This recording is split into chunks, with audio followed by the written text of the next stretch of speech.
Jemaat yang saya kasih dalam Tuhan Yesus Kristus, salam jumpa kembali dalam renungan sukacita pagi pada hari ini. Firman Tuhan saya ambil dari Mazmur 121 ayat yang kelima sampai dengan ayat yang keenam. Mazmur Daud dengan judul menghadapi raksasa Anda. Salah satu kisah yang paling dikenal di dalam seluruh Alkitab adalah kisah Daud dan Goliat.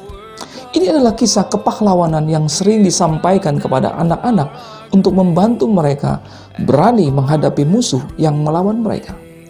Menyedihkan, kita sepertinya telah memindahkan cerita ini ke cerita anak-anak, padahal ada banyak pelajaran dan aplikasinya jauh lebih luas menjangkau kepada semua orang. Mari kita merenungkan beberapa kebenaran yang bisa kita temukan dalam cerita ini, saudara.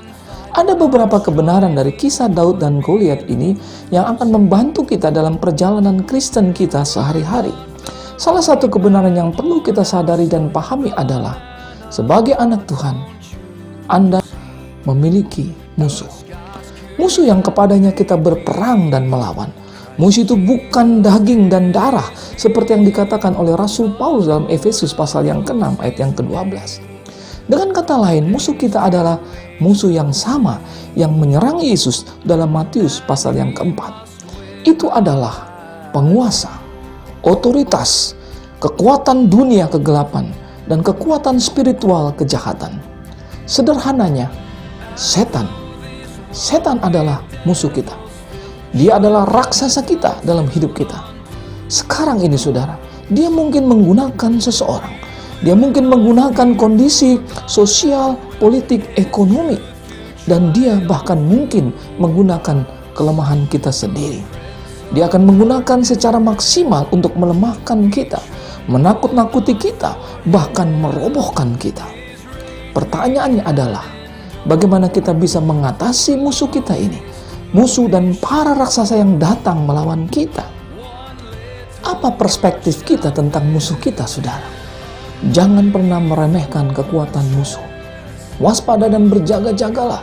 Lawanmu rajin berkeliling seperti singa, mencari peluang dan menerkam kita. Mereka akan datang, saudara. Petrus berkata demikian dalam suratnya yang pertama. Namun juga Yesus berkata kepada kita, pencuri datang untuk mencuri, membunuh, dan membinasakan.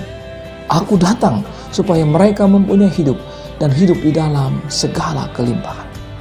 Rasa aman dan jaminan pertolongan adalah kebutuhan dasar manusia. Daud bersaksi bahwa ia tidak menemukan apa yang ia cari kecuali di dalam Tuhan.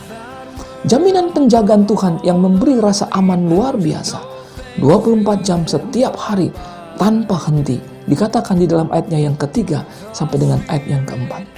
Tuhan menjamin keamanan dan keselamatan kita, baik siang maupun malam. Tuhanlah penjagamu, kata pemazmur. Tuhanlah naunganmu, di sebelah tangan kananmu. Matahari tidak akan menyakiti engkau pada waktu siang, atau bulan pada waktu malam. Bahkan kemanapun kita pergi, sampai kita kembali pulang ke rumah kita, memulai hari dan mengakhiri hari, nyawa kita pun dijaganya. Saudara, kita patut berkata, haleluya, terpujilah Tuhan, kekal selama-lamanya. Dia yang memberi kemenangan kepada kita untuk mengalahkan raksasa musuh kita.